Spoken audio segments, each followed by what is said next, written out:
ముఖ్యంగా మనందరం కూడా చూసాం, వైఎస్ఆర్ కాంగ్రెస్ పార్టీ అధికారంలో ఉన్నప్పుడు మద్యపాన నిషేధం చేస్తానని అధికారంలోకి వచ్చినటువంటి జగన్మోహన్ రెడ్డి తర్వాత దశల వారీ మద్యపాన నిషేధం అని మాట మార్చి దాదాపు 3,500 కోట్ల రూపాయల భారీ మద్యపాన సంబంధించి స్కామ్ని ఏ విధంగా చేశారో, లిక్కర్ స్కామ్ మనందరం కూడా చూస్తూ ఉంటున్నాం. దశల వారీగా మద్యపాన నిషేధం చేస్తానంటున్న జగన్మోహన్ రెడ్డి దశల వారీగా మద్యం దోపిడీ చేశారు. 5 సంవత్సరాలు అనేక అవకతవకలు, 1 కాదు 2 కాదు. ఈడీ అదేవిధంగా సిట్ కానీ ఈ సంస్థలు ద్వారా బయటకు వస్తున్నటువంటి అంశాలు ఏదైతే మనం ఈరోజు న్యూస్లో వస్తున్నటువంటి అంశాలు చూస్తే అనేక దశలలో వీళ్ళు దోపిడీకి తెరదీసి స్కాములు చేసినటువంటి పరిస్థితి. ఈరోజు డిస్టిలరీస్ దగ్గర నుంచి ఆ రోజు ఉన్నటువంటి డిస్టిలరీస్ని అన్నింటినీ కూడా వీళ్ళ కబంధాస్తాల్లోకి తీసుకొచ్చి ఆ డిస్టిలరీస్ అన్నిటికీ కూడా IMF ఏదైతే విధానాలు ఉన్నాయో దానికి విరుద్ధంగా లిక్కర్ తయారీ కానీ, అలాగే లిక్కర్ బాటిల్స్ స్కాము దానికి సంబంధించి దాని మీద స్టిక్కర్లు, అదేవిధంగా దాని మీద హాలోగ్రామ్స్కి సంబంధించి, మూతలకు సంబంధించి దేన్ని వదలకుండా ఆఖరికి రవాణా స్కాముల్లో స్కాము 400 కోట్ల రూపాయల రవాణా స్కామ్ చేసి ఈరోజు దర్యాప్తు సంస్థలు వాటి మీద దర్యాప్తు చేసి అరెస్టులు చేస్తుంటే దాన్ని తప్పుబట్టే విధంగా వైఎస్ఆర్ కాంగ్రెస్ పార్టీ నాయకులు నిస్సిగ్గుగా మాట్లాడుతున్నారంటే వాళ్ళకి వ్యవస్థల పట్ల ఏదైనా కనీస గౌరవం ఉందా అని ప్రశ్నిస్తున్నాం. ఈరోజు కోర్టులు చెబుతున్నాయి, కేంద్ర దర్యాప్తు సంస్థ ఈడీ చెప్తుంది, సిట్ చెబుతుంది, దీన్ని రాజకీయంగా ప్రేరేపితం చేసేటటువంటి అవకాశాలు ఉంటాయా? ఏ విధంగా ఈరోజు మనందరం కూడా చూసాం, ఈ లిక్కర్ ట్రాన్స్పోర్టేషన్ స్కామ్కి సంబంధించి అప్పటి వరకు చరిత్రలో ఎప్పుడూ లేని విధంగా అప్పటి వరకు వ్యవస్థల్లో అన్నీ కూడా సక్రమంగా, అంటే జిల్లా పరిధిలో జాయింట్ కలెక్టర్ నిర్ణయించేవారు ట్రాన్స్పోర్టేషన్ ఏ విధంగా ఉండేదని. దాన్ని డీసెంట్రలైజేషన్ నుంచి సెంట్రలైజేషన్ చేసి ఆ రోజు 13 రూపాయలు పెంచి 34 రూపాయలు ఒక కార్టన్ ట్రాన్స్పోర్టేషన్కి, కిలోమీటర్కి రేట్లు నిర్ణయించుకుని వీళ్ళ దోపిడీని ప్రారంభించినటువంటి విషయం. జగన్మోహన్ రెడ్డి గారు కూడా అమాయకంగా చెబుతున్నారు, లిక్కర్ ట్రాన్స్పోర్టేషన్ అనేది జిల్లా స్థాయిలో జరుగుతుంది, రాష్ట్ర స్థాయిలో జరుగుతుందా? ఏదైనా మిగిలితే 2 కోట్లు మిగులుద్ది అని చెప్తున్నారు. కానీ ఈరోజు ఈడీ సంస్థ చెబుతున్నటువంటి అంశాలు చూస్తే దాంట్లో 400 కోట్లకు సంబంధించినటువంటి రవాణా స్కామ్ జరిగిందనేది ఈరోజు రిపోర్టుల్లో వస్తున్నటువంటి అంశాలు. దాని ద్వారా 195 కోట్ల రూపాయల లావాదేవీలు ఏదైతే జరిగినాయో దాన్ని ఈరోజు ఈడీ సంస్థ తెలియజేస్తుంది.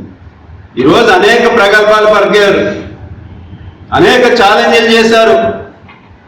ఈరోజు దీన్ని రాజకీయ కక్షలను లేకపోతే రాజకీయ వేధింపులను తప్పుదోవ పట్టించే విధంగా ఏ విధంగా వీళ్ళ నటనా చాతుర్యం ప్రదర్శిస్తున్నారో అది ప్రజలందరూ కూడా గమనిస్తున్నారు. ఇది ఎవరో కూడా అత్యంతమైనటువంటి అక్రమంగా లిక్కర్ స్కాములు చేశారు, దుర్మార్గంగా ఈ ట్రాన్స్పోర్టేషన్ స్కామ్లు చేశారు. ప్రజాస్వామ్య విలువలకు విరుద్ధంగా అప్రజాస్వామికంగా మంత్రి పదవిని అడ్డం పెట్టుకుని ట్రాన్స్పోర్టేషన్ స్కామ్లు చేశారు. ఈ దోపిడీల్లో భాగస్వామిగా నిలిచడం వల్ల ఈరోజు కోర్టులు కూడా నమ్మిని ఈరోజు మన దేశంలో అత్యున్నతమైనటువంటి దర్యాప్తు సంస్థ సుప్రీంకోర్టు కూడా ఈరోజు వీళ్ళ బెయిల్ని రిజెక్ట్ చేసిందంటే ఈడీ కానీ సిట్ కానీ చేసేటటువంటి ఏదైతే దర్యాప్తులో తేల్చినటువంటి అంశాలతో కోర్టు కూడా ఏకీభవించింది. ఈరోజు సుప్రీంకోర్టు వీళ్ళ బెయిల్ రిజెక్ట్ చేసింది. దాన్ని వైఎస్ఆర్ కాంగ్రెస్ పార్టీ నాయకులు ఏ విధంగా సమర్థించుకుంటారు?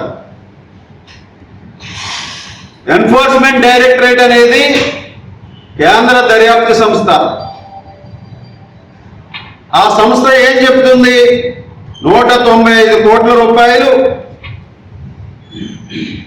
ఈరోజు 195 కోట్ల రూపాయలు ట్రాన్సాక్షన్స్ జరిగినాయి. అందులో ఈ పెద్ద మనిషి కుటుంబానికి సభ్యులకి సంబంధించి దాదాపు 90 కోట్ల వరకు లావాదేవీలు జరిగినాయని చెప్తున్నారు. సో ఈ విధంగా దోపిడీలకు తెరచేసి దోపిడీ చేసుకుంటే వీళ్ళ బ్యాంక్ అకౌంట్లో ట్రాన్సాక్షన్స్ జరిగినాయని కోర్టులు చెబుతున్నాయి, సంస్థలు చెప్తున్నాయి, ఈరోజు దర్యాప్తు సంస్థలు చెప్తున్నాయి. అంటే వీళ్ళు బీసీలు కనుక అనకదొక్కుతున్నారు, ఈయనకి మాట తీరు ఉంది కదా అనకదొక్కుతున్నారు, గట్టిగా మాట్లాడతాడని అనకదొక్కుతున్నారు అని దొంగ తిరుగుడు మాటలు మాట్లాడుతున్నారు. సిగ్గుపడాలి. ఈరోజు ఈయనకి ఎవరు కూడా దీన్ని రాజకీయం చేసి దాని ద్వారా ఏదో సానుభూతి పొందుదామంటే ఈ రాష్ట్ర ప్రజలు కానీ తణుకు నియోజకవర్గ ప్రజలు ఎవరు కూడా విశ్వసించేటటువంటి పరిస్థితుల్లో లేరు. ఈరోజు మీరు అందరూ కూడా అర్థం చేసుకోవాల్సింది, ఏ విధంగా దీన్ని దోపిడీ చేసి వాళ్ళ స్వప్రయోజనాల కోసం వాడుకున్నారో. ఈడీ సంస్థ చెబుతుంది బ్యాంకు ట్రాన్సాక్షన్స్ చేశారని. అంటే మీరు చెప్పేది ఏదో రాజకీయ కక్షలని చెప్తున్నారు. అంటే ప్రభుత్వమే వీళ్ళ ఖాతాలు క్రియేట్ చేసి ఖాతాల్లో ట్రాన్సాక్షన్ చేసిందా, లేకపోతే మేము వీళ్ళ బ్యాంక్ అకౌంట్లు క్రియేట్ చేసి వీళ్ళ పేర్ల మీద మేమే డబ్బులు పంపించి వీళ్ళ మీద కుట్రలు చేశామా వీళ్ళని అరెస్ట్ చేయడానికి? ఈరోజు ఏదైతే ఈ సంస్థల్ని షెల్ కంపెనీలు పెట్టి సుదర్శన్ కన్స్ట్రక్షన్స్ పేరుతో ఏ విధంగా దోపిడీలు చేశారనేది కళ్ళ కట్టినట్లు మనకి అనేక న్యూస్ ఛానల్స్లో పత్రికల్లో రావడం జరుగుతుంది. దర్యాప్తు సంస్థ దర్యాప్తు చేస్తుంది. 6 నెలల నుంచి దాదాపు 6 నెలల నుంచి మేకపోతు గాంభీర్యం ప్రదర్శిస్తూ మేము అరెస్ట్ చేయం, మేము అరెస్ట్ అవ్వం, మేము ఏ తప్పు చేయలేదు, ఎక్కడికైనా వెళ్ళడానికి సిద్ధం అని చెప్పేశారు. ఇప్పుడు ఆ పర్యావసనాలు ఈరోజు ఈడీ సంస్థ దర్యాప్తు తేల్చి దాన్ని అరెస్ట్ చేస్తే దాన్ని రాజకీయాలని చెప్పో కూటమి ప్రభుత్వం చేసిందనే చెప్పో ఈరోజు ఏ విధంగా మాట్లాడతారు వైఎస్ఆర్ కాంగ్రెస్ పార్టీ నాయకులు? మీకు సిగ్గుందా? ఈరోజు ఇటువంటి వాటిని కూడా వెనకేసుకొచ్చి బ్యాంకు ఖాతాల్లో లావాదేవీలు జరిగినాయని స్పష్టంగా తెలుస్తుంటే మీరు ఎన్ని మేకపోతు గాంభీర్యాలు ప్రదర్శించినా ఈరోజు దర్యాప్తు సంస్థలు దీని మీద నిజాలు నిగ్గు తేలుస్తుంది. ఆ పర్యావసనాలు అన్నీ కూడా తప్పనిసరిగా ఫేస్ చేయాల్సినటువంటి అవసరం ఉంది. ఈరోజు ప్రభుత్వానికి దీనితో సంబంధం లేదు, కూటమి ప్రభుత్వానికి సంబంధం లేదు, తెలుగుదేశం పార్టీకి సంబంధం లేదు, లేకపోతే మాకు సంబంధం లేదు. ఈరోజు ప్రభుత్వం కుట్ర పడిందని చెప్తున్నాడు ఆ పెద్ద మనిషి.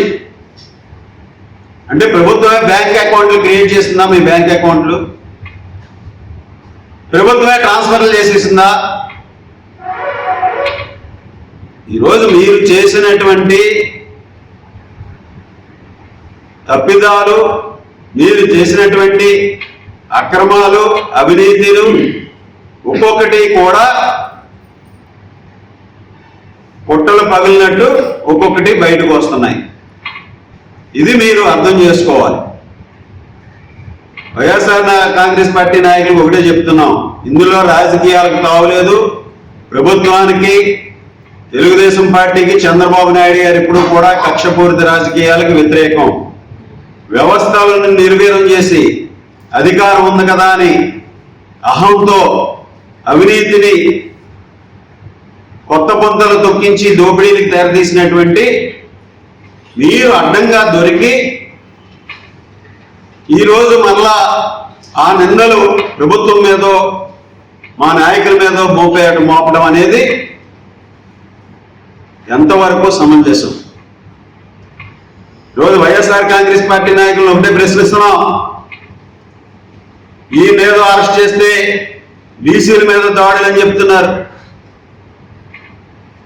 ఈయన ఎంతమంది బీసీలను ఇక్కడ తణుకు నియోజకవర్గంలో అనగదొక్కాడు? ఎంతమంది బీసీలని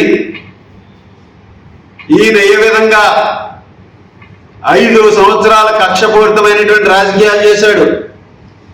ఏ విధంగా బీసీ నాయకుల్ని అప్పుడున్నటువంటి పోలీసు వ్యవస్థను అడ్డం పెట్టుకుని కాళ్ళతో తన్నించాడు? ఇవన్నీ గుర్తుకు రావట్లేదా మీకు వైఎస్ఆర్ కాంగ్రెస్ పార్టీ నాయకులారా? కక్షపూరిత రాజకీయాలంటే ఆ రోజు తెలుగుదేశం పార్టీకి చెందినటువంటి మాజీ మంత్రులుగా ఉన్నప్పుడు ప్రతిపక్షంలో అక్రమ అరెస్టులు చేసి ఎటువంటి ఆధారాలు లేకుండా తప్పుడు కేసులు బనాయించి కేవలం కక్షపూరితంగా మీరు వ్యవహరించారు. దాని ఫలితం 11 సీట్లకి మిమ్మల్ని పరిమితం చేశారు. ఆ రోజు ఒక అచ్చెన్నాయుడు గారిని తీసుకోండి, ఆయన పైల్స్ ఆపరేషన్ చేయించుకుని ఇంటి దగ్గర రెస్ట్ తీసుకుంటుంటే ఎన్ని కిలోమీటర్లు రక్తం ఓడుతున్నా కార్లలో తిప్పి కరోనా సమయంలో కరోనా వార్డుల్లో పెట్టి ఏ విధంగా హింసించారు? ఆఖరికి ఏదైనా మీరు ఆధారాలు చూపించగలిగారా? మరొక బీసీ మాజీ మంత్రి, ఆ రోజు ఉన్నటువంటి మంత్రిగా ఉన్నటువంటి కొల్లు రవీంద్ర గారిని ఏ విధంగా అక్రమ అరెస్టులు చేశారు? ఆ రోజు సీనియర్ నాయకులు మాజీ మంత్రిగా ఉన్నటువంటి యనమల రామకృష్ణుడు గారి మీద ఎస్సీ ఎస్టీ కేసులు పెట్టి ఆ రోజు మీరు ఏ విధంగా ఆయన్ని హింసించారు? మరీ విడ్డూరంగా మరొక బీసీ నాయకులు ఈరోజు స్పీకర్గా ఉన్నటువంటి అయ్యన్న పాత్రుడి గారి ఇల్లుని ఏ విధంగా కూలగొట్టారో చూసాం. ఆ రోజు ఇంటి మీదకి దాడులకు ఏ విధంగా వెళ్ళారో. అయ్యన్న పాత్రుడి గారి మీద ఎటువంటి కేసులు పెట్టారు? మీరు రేప్ కేసులు పెట్టారు. అంత దుర్మార్గమైనటువంటి పరిపాలన ఈ రాష్ట్ర ప్రజలందరూ కూడా చూశారు. ఈరోజు మీరు ముసలి కన్నీరు కారుస్తూనే మీరు చేసినటువంటి తప్పులు, మీ పాపాలు అన్నీ కూడా ఈరోజు పండుతున్నాయి. ఈరోజు మీరందరూ కూడా దాన్ని అర్థం చేసుకోండి. ప్రభుత్వ ప్రమేయం కానీ ఇక్కడ పార్టీల ప్రమేయం కానీ ఉండదు. ఈరోజు మీరు ట్రాన్సాక్షన్లు చేసుకుని మీరు మీ ఖాతాల్లో పంపుకొని దాన్ని ఎదుటివాడికి పోయాలంటే ఎలాగా? ఈరోజు సిగ్గుండాలి వైఎస్ఆర్ కాంగ్రెస్ పార్టీ నాయకులకి. ఇక్కడ మేకపోతు గాంభీర్యాన్ని ప్రదర్శిస్తున్న వైకాపా నాయకులందరూ కూడా మీ గుండె చప్పుళ్ళన్నీ కూడా తెలుస్తున్నాయి. మీరు ఎన్ని విన్యాసాలు చేసినా, ఏమి చేసినా కోర్టులు ఉన్నాయి, దర్యాప్తు సంస్థలు ఉన్నాయి, అన్నీ కూడా నిజాలు ఒక్కొక్కటి కూడా బయటపడుతున్నాయి. మీరు 6 నెలల నుంచి ఎంత మేకపోతు గాంభీర్యాలు ప్రదర్శించి డైవర్షన్ పాలిటిక్స్ చేసి దాన్ని పక్కదోవ పట్టిద్దాం, దీన్ని పక్కదోవ పట్టిద్దాం అని చెప్పి జంజీలుగా మీరే కూర్చుని టెంటలు వేసుకుని జంజీ వేషాలు వేశారు, రకరకాల విన్యాసాలు చేశారు. ఎక్కడా కూడా ప్రజలు మిమ్మల్ని విశ్వసించరు. ఈ నియోజకవర్గంలో 2019లో కూడా ఆ రోజు మీ పార్టీ అత్యధిక స్థానాలు గెలిచినప్పుడు కూడా ఈ నియోజకవర్గంలో మీకు వచ్చింది 41%, తెలుగుదేశం పార్టీకి వచ్చింది 40% ఓట్లు. ఆ రోజు రాష్ట్ర వ్యాప్తంగా మీకు 50% వస్తే ఈ నియోజకవర్గంలో 41% మాత్రమే వచ్చింది. ఈరోజు 2024లో ఈ నియోజకవర్గంలో 69% కూటమి ప్రభుత్వానికి ఓట్లు పెడితే మీకు 29% పడి, స్థానిక సంస్థల ఎన్నికల్లో కూడా అదే రిపీట్ అవ్వబోతుంది. ఈ నియోజకవర్గంలో ఉన్నటువంటి సర్పంచ్లు కానీ, జెడ్పీటీసీలు కానీ, ఎంపీపీలు కానీ, మున్సిపల్ వార్డులు కానీ, ఏదైతే ఎప్పుడు ఏ ఎలక్షన్లు జరిగినా అన్నీ కూడా కూటమి ప్రభుత్వం, కూటమి పార్టీలు ఏకపక్షంగా గెలుస్తాయి. అందులో ఎటువంటి సందేహం లేదు. మీరు బెంగాల్ పోకండి. మీరందరూ కూడా ఈరోజు ఏదో చాలా ఎక్కువగా మాట్లాడుతున్నారు. మీరందరూ కూడా చూసుకోండి, మీరు ఏమేమి ట్రాన్సాక్షన్స్ చేశారో, మీరేమేమి చేశారో అన్నీ కూడా ఒక్కొక్కటి. ఈరోజు ఇంకా ఇందులో 400 కోట్లలో కేవలం 195 కోట్ల వరకునే లావాదేవీలు ఇప్పటి వరకు ఈడీ దర్యాప్తు సంస్థ మనకి తెలియజేస్తుంది. ఇంకా 200 కోట్ల లావాదేవీలు ఉన్నాయి. సో ఏ విధంగా 5 సంవత్సరాలు ఈ నియోజకవర్గంలో కే ట్యాక్స్ పేరుతో దోపిడీలు చేసి, తోపుడు బళ్ళు దగ్గర నుంచి, చిరు వ్యాపారస్తుల దగ్గర నుంచి అందరినీ కూడా దోపిడీ చేసి, కరోనా పేరుతో దోపిడీ చేసి, టీడీఆర్ బాండ్ల పేరుతో టీడీఆర్లన్నింటినీ కూడా ఏ విధంగా అక్రమంగా ఇష్యూ చేసి, ఒక పద్ధతి లేకుండా రూల్స్కి విరుద్ధంగా ఆ రోజు దోపిడీకి తెరదీసి, ఆ దోపిడీలకే మించినటువంటి దోపిడీ ఈ రవాణా, మద్యం రవాణా దోపిడీ. ఇది మీరందరూ కూడా గమనించుకోండి. మీరు ఇంకా సిగ్గు లేకుండా రోడ్ల మీదకి వస్తామంటే జనం ఉమ్మేసేటటువంటి పరిస్థితి వస్తుంది. అది మీరందరూ కూడా గమనించి ఈరోజు మీరు ఆలోచన చేసుకోండి, ఆత్మవిమర్శ చేసుకోండి. అందులో మీరు కూడా ఈరోజు కోర్టుల్ని, ఈడీ దర్యాప్తు సంస్థలు చేసినటువంటి, సుప్రీంకోర్టు ఇచ్చినటువంటి రూలింగ్లని మీరందరూ కూడా తప్పుపడుతున్నారంటే అది మీ అందరూ కూడా ఆలోచన చేసుకోవాలి. ఈరోజు కూటమి ప్రభుత్వం ఏ రోజు కూడా చంద్రబాబు నాయుడు గారి నుంచి పై స్థాయి నుంచి కింద స్థాయి వరకు కూడా కుట్రపూరితమైనటువంటి రాజకీయాలు కానీ, కక్షపూరితమైనటువంటి రాజకీయాలు కానీ చేయదు. ఈరోజు మీరు చేసినటువంటి పాపాలు మీ మెడకు చుట్టుకుని ఒక్కొక్కటి బయటకు వస్తున్నాయి తప్పితే దీంట్లో ఎవరి ప్రమేయమో ఉండదు, ఇప్పుడు కూడా భవిష్యత్తులో కూడా ఉండదు. మీ గోతులు మీరే తీసుకుంటారు, దాంట్లో మీరే పెడతారు. ఈరోజు ఆ విధంగా అధపాతాళానికి వెళ్ళేటటువంటి పరిస్థితులు మీరు క్రియేట్ చేసుకుంటారు తప్పితే ఎవరూ చేయాల్సినటువంటి అవసరం లేదని ఈరోజు ఇప్పటికైనా వైఎస్ఆర్ కాంగ్రెస్ పార్టీ నాయకులందరూ కూడా ఆత్మవిమర్శ చేసుకోండి. ఏం జరిగిందనేది వాస్తవాలు తెలుసుకోండి. అంతేగాని గుడ్డి చేలో పడినట్టు అక్కడేదో జరిగింది, మేము ఇక్కడేదో చేస్తామంటే ప్రజలు నవ్వుతారు. ప్రజలు నవ్వుతారు.